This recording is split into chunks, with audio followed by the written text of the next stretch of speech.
Welcome to Business Innovators Radio, featuring industry influencers and trendsetters sharing proven strategies to help you build a better life right now.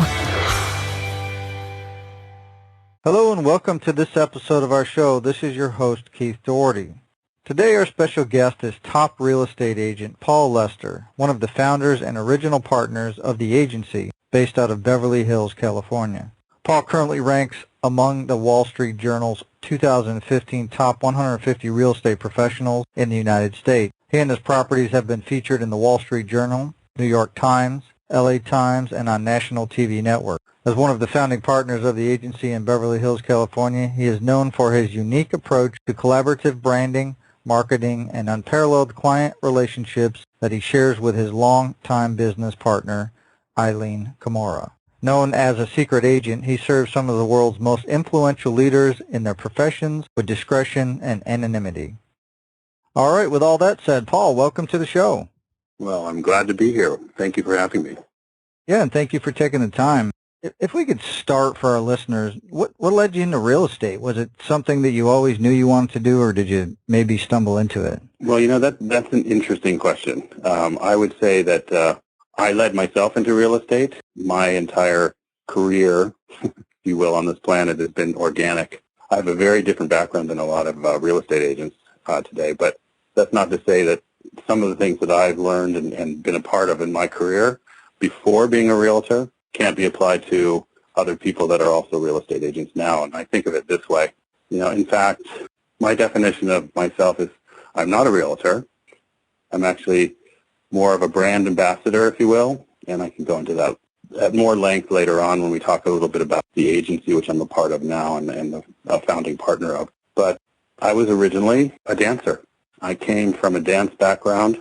I performed all over the world with some major companies that are well known today, including Twyla Tharp, work with some other modern companies based out of New York City. But what that did was inform me of how to work in the world.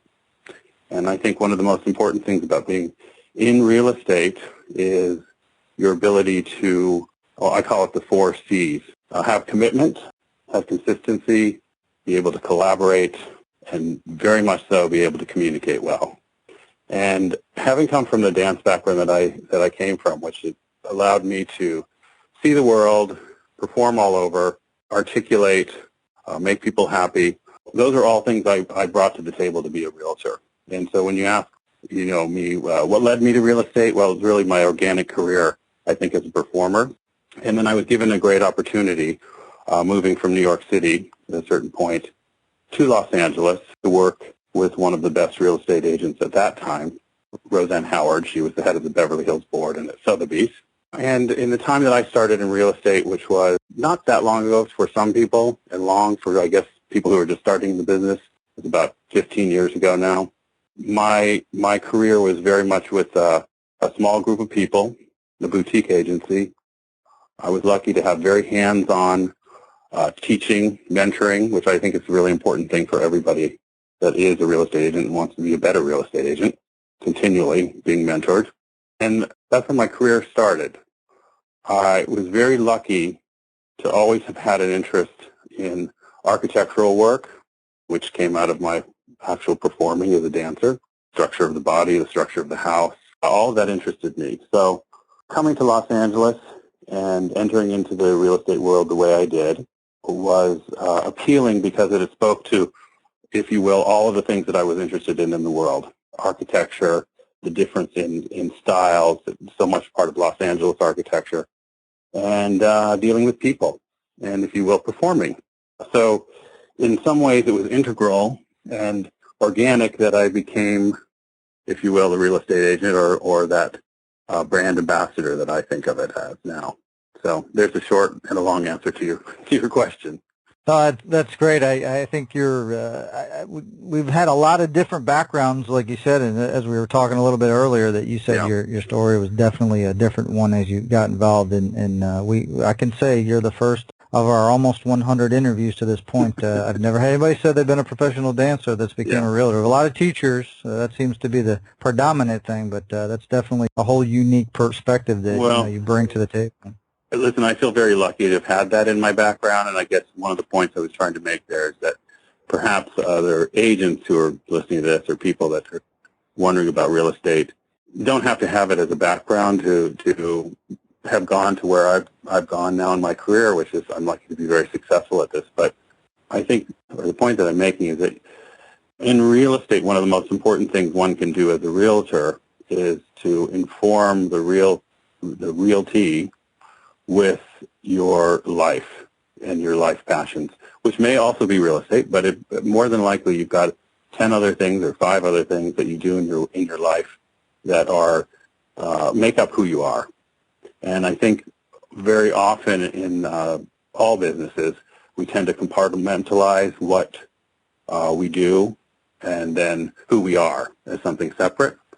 And my point here is simply do what you do, but inform it with all the things that make up what you are in your whole in life, because that actually allows your clients to see someone that they not only want to work with because, A, you're well-rounded, but you bring to the table a whole host of things that are well-informed from the world. And again, as I said, I'm very lucky. I've traveled all over the world. I've lived all over the world, performed all over the world, and then came to real estate. I don't think it's necessary that you have to have done something else. You could have started in real estate at the very beginning and become successful at it.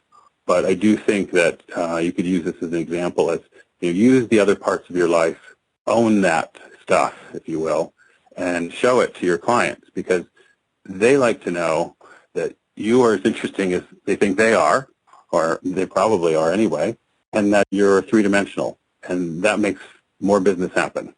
No, I think that's great advice in real estate or in any business, like you said, because people want to connect with people, and that's right. That's your core content, that's who you are, that's your background. So to kind of open up a little, it's almost like be human and let people right. connect with you, and there's a better chance you're going to have a better relationship, potentially more long term. I think we're very afraid. I mean, as realtors, again, I keep using that word, but as the people that bring to the public these amazing homes and sell them to them and find homes for people and deliver a lifestyle, if you will, which is very much what we're about at the agency. It's about taking the ways that you know how to work. And in my case, it was dance, which involved serious focus, commitment every day, which is my 4 C's again, real commitment, doing what you do well and doing it every day, loving that, being consistent about it, and collaborating with not only your clients in a very generous way, but also with other agents, which is, I can get to that in another point, but that's a huge part of the success of the business is working with other agents. And then finally, just maintaining that communication line always between yourself and your buyer or your seller and all the colleagues you work with, because if you lose that communication, and that's on a daily basis, then you go sideways with this, and it's not to anyone's benefit. Another term I like to use is in a good market, in a market that's even, a market that's dropping in terms of buyers and sellers relationships, and I've seen them all go up and down even in the 15 years I've been in the business. Be proactive, not reactive. In a mundane sense, pick up the phone and talk to your client in the beginning of the day rather than wait till the end of the day when you're worried whether, the information might be good or bad. You're delivering important things that you connect with them and that they don't reach out to you before you reach out to them. Excellent advice there. And I guess you've kind of touched on a lot of points here, so maybe we can kind of bring it around and summarize it in this next area. But can you maybe wrap it up into some of the personal attributes, traits, or qualities that you think have most contributed to the success that you've had in real estate?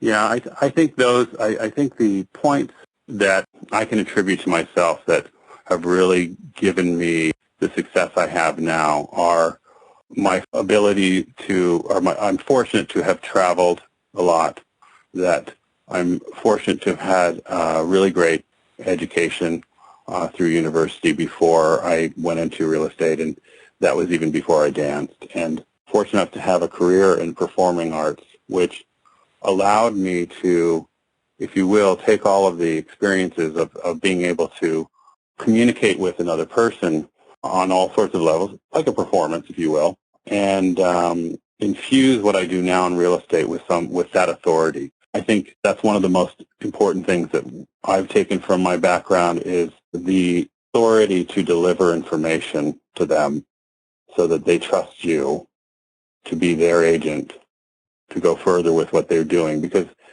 ultimately buying a house or selling a house is, as we all know, a huge, huge emotional investment, financial investment, turning point in people's lives. And if you can handle that with the authority, and I think that's probably what I take from all of my background, they are satisfied and feel comforted and want to work with you even more.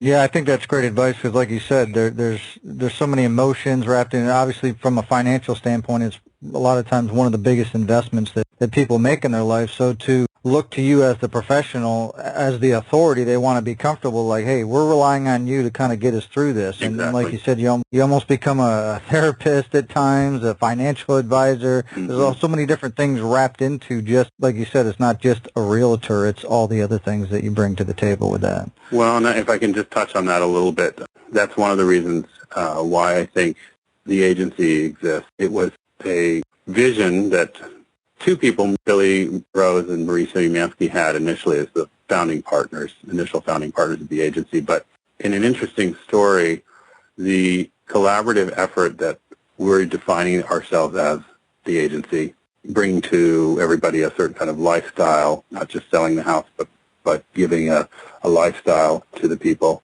and communicating our sales that way, was something that came from a group of us long before the agency existed that met twice a week.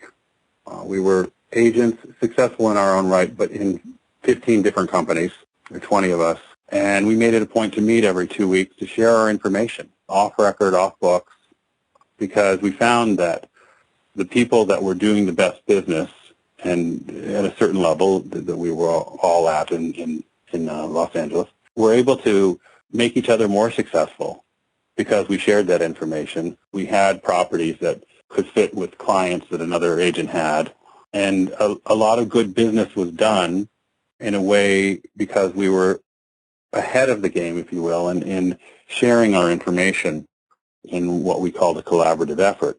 That, in a sense, was the beginnings of what the agency became when we started it. And we're holding on to that even today as we grow.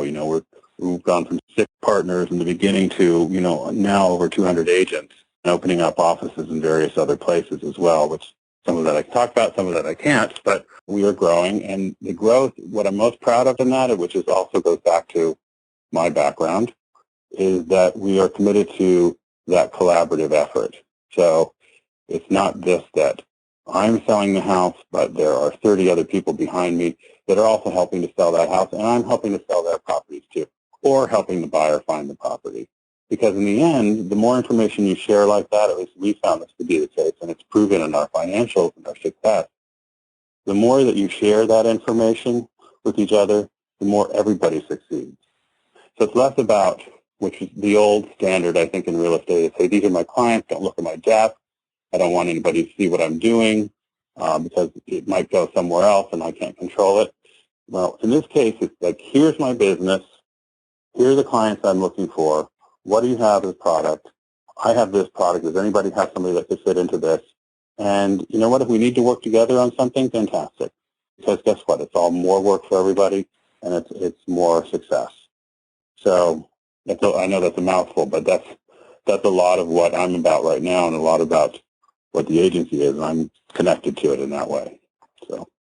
Yeah, I mean, the concept there that, for anybody that's listening and maybe outside of the real estate world, a lot of different industries kind of consider it like a mastermind type group, and it sounds like it was very similar to that model where, the high-end people, the producers in any industry will get together and they're like, hey, here's what's working for me, here's what we have, and then you can collaborate and work together and help each other out, which, like you said, it makes a lot of sense when it comes to real estate because you could have a home that's a perfect fit for a client that somebody else has. So I think that's great. And other people do different things, from a marketing standpoint. Right. Maybe they're reaching into different places. So it's always nice to be able to expand yourself by surrounding yourself with other successful people. Well, and I'll tell you, it does take trust, though, and an initial, for people that are used to an old diagram of how you do business, and we're all independent contractors, yes, in one way, but if you're able to step out of that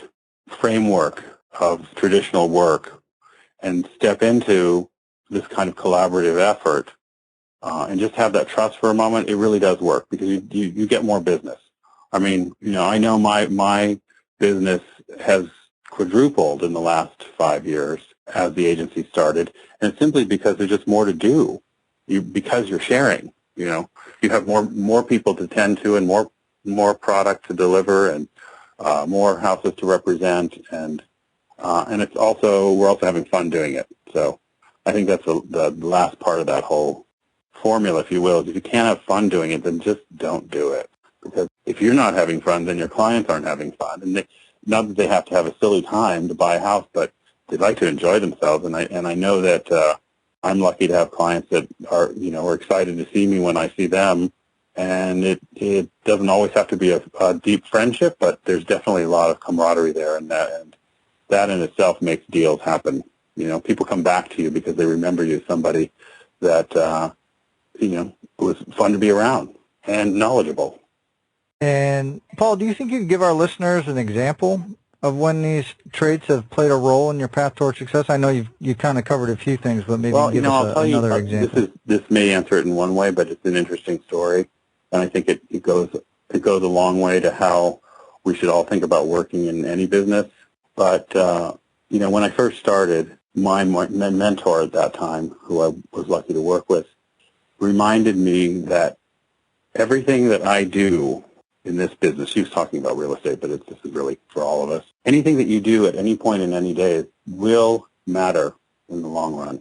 As small as it is, big as it is, people remember those things, and especially the things that don't go well, but are mishandled. But they do remember the good things too. And I will say that some hubris, maybe, I don't know, but I know that I have a reputation as being somebody that is well-liked from very different sides of the canvas of agents who work in this business. And I think that's because I have tried to remember that all along and worked with that as my way of communicating to everybody. So in other words, perfect example, one of my first open houses I ever did, I just started in real estate, and I thought, okay, I'm gonna do an open house. And I was offered the opportunity to do an open house on a Sunday afternoon in the middle of the summer in Beverly Hills in a condo that was overpriced. But I was going to do this open house by myself, and I was very excited. So I researched the hell out of everything in the neighborhood, understood everything about every different property and values, the condos, the same kind of thing, had all my facts and figures there, ready to go. I'm in the open house. It's 90 degrees out. Not one person shows up. Okay. It's at the very end, 5 minutes to the end, a single woman walks in, and she engages with me. We start talking, and she's looking at condos, and I spout out this information, and she gives me just as much information back, and then she sees that I understand something about this market and clearly informed in some ways, and she says, this isn't the right thing for me, but let's go look at things together. That was my first client, okay? Now, I jump forward to now. This woman, in the time period of 12, 13 years now, has referred me over $200 million worth of business. And it was precisely because I acted a certain way with her then, and I continued that consistent relationship until now. And it turned out that it's funny, she didn't end up buying anything with me in that first round, but she did refer me to all her friends, and she happened to know everybody up and down Rodeo Drive. They were all clients of hers in another business.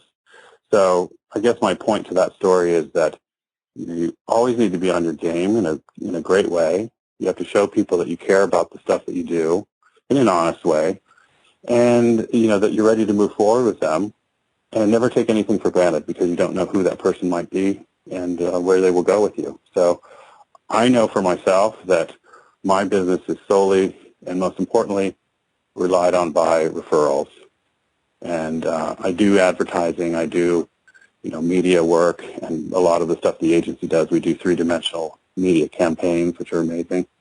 But in the most important point of the business comes from another person that picks the phone up and says, I heard you were really good, and you treat me like a human being, and you're a human being, and let's work together because you've gotten some great results. So long story, but it proves the point that I think you can never take anything for granted and that everything you do does matter, period. Absolutely, and we've had numerous guests on the show that have kind of a similar situation, like you said. And a lot of them all started with the open house, where they were newer. Mm-hmm. They didn't quite have things going yet, but they treated people the right way. They helped them no matter what, and they received a lot of referrals from it just because of the way they treated somebody. Yeah, I can't say how important that is. I mean, that you come to the table open and honest and refreshed and with information. And I know for I do a lot of mentoring now with agents, and I know that it's hard in those first years because you think, God, is any of this going to stick, or is that really my client, or how am I going to sell that, or people don't see me with any authority. But I'll tell you, the consistency of those years and believing in yourself in that way allows for you then 10 years later to stay on a roll because you've got clients that come back. And I will say that's probably another part of this business that I've been lucky to enjoy, and that I have a very strong, if you want to call it, return rate. My clients start with me and they don't usually go anywhere else. And 5 and 10 years, they bought 2 or 3 different properties or sold things. So it's a nice thought that you can have some kind of integrity and keep that going. Excellent. Now, obviously, Paul, as with all success, not getting there is always a smooth and easy path. There's usually trials and tribulations all along the way. So can you talk a little bit about maybe some of the adversities or trials that you had to overcome in order to achieve your goals? Yeah, I'll tell you, again, I said I was lucky to come from these other careers in my life that provided me worldliness and the ability to perform and articulate and all that stuff, and be in front of people. But I think I call myself the reluctant businessman, if you will, because in the beginning of my life, and really even now today, I'm still an artist in some ways. So if you were to cut the cloth and say, here's the businessman's suit and here's the artist suit, I kind of fall in between those two. And so my challenge has always been to stay organized enough in a business way to allow how natural I am with people to win and make the success of the business. And I think for myself that's a challenge because I've been used to in my former years being less of the conventional business person and more of an artist that's free form, and to harness that energy and make it appealing and turn it into a business venture, which I've done, is challenging every day, because I don't fit into the regular mold of that. And I have to remind myself, and I think that's part of the challenges that I face is staying consistent and staying, in the mix and wanting to inform people, but having to keep myself informed at the same time. So I've had adversities in other ways, but I think that the hardest thing for me is to feel that I can allow the artist out in me, which is the appealing part of what I do, and that's why people want to return to me for business because they enjoy me and the way I sell and buy for them. But also to stay organized within that as your business gets bigger, and as the agency, which I'm helping to run, becomes bigger. It's a big proposition, and that's always going to be a challenge for me. And I guess kind of looking forward, Paul, what's your vision as you continue to grow and build things out, especially with the agency, say, over the next 5 years? Yeah, I'll tell you, we've been very, very lucky in our growth to date. You can chart all that stuff on graphs and articulate it into the future and hope that that's what it is, but we've exceeded those goals in the 5.5 years that we've been in business. And I attribute that to our mission statement, which is our collaborative effort and the unique way that we handle marketing and branding, which I can talk about in a second for a little bit. But the goal for the next 5 years is to continue that growth. And the challenge and I'll tell you that, and we all know this, is to hold on to the same values you had when you started and not, as your company gets bigger, lose those to all of the trials and tribulations of being a bigger business. So that's a challenge right now, but I think we're winning that and being successful at it. We will see us go into other markets in the next years. We'll be going into markets in New York and other places in the States. We have started and have a quite successful new development division, which is really taking off. Some major projects in Los Angeles and elsewhere coming online in the next year. So I think you'll see our growth will be both single-family residential, always in the luxury market, not only in Los Angeles, but you will also see us in other major cities, but you will also see us in new development projects that will start to take fruition and be at the sales level.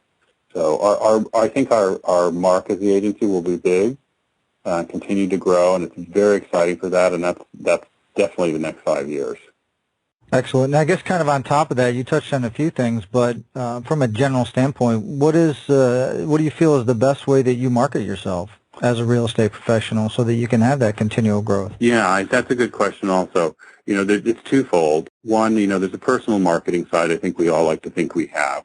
And mine is simply contained in the ongoing relationships I have with media on my own level, both local and internationally, that I use. So, you want to engage with media propositions at all levels whenever you can. What I do like to think, and this is a rarer way of working, and something that we take pleasure in because now we're being copied, and I always take that as a compliment. But really, the agency was really one of the first companies, if not the first company, to rebrand real estate, let's say, and take the house and turn it into a real three-dimensional prospect. In other words, it's not just opening a door, and this is how much the house is, and the square footage is this, and do you like it or not? We'll go to the next one. It's how can we tell the story about the house? What are the things that make it come alive? How do we do that in media? Is it the social media that we are so great at now? Is it the blogging that we do? Is it the storylines that are in the Wall Street Journal or in other international publications that refer back to the house that may not be about the house? They might be about the art collection. But guess what? It's another story to tell the story of the house. We've come to the table with events at properties. I'm a big believer in that, and it goes back to my art background in that, hey, if I'm going to be this successful at what I'm doing now in real estate, I certainly can include all the things that I love in the world too, because it's just part of that, and have them have success too.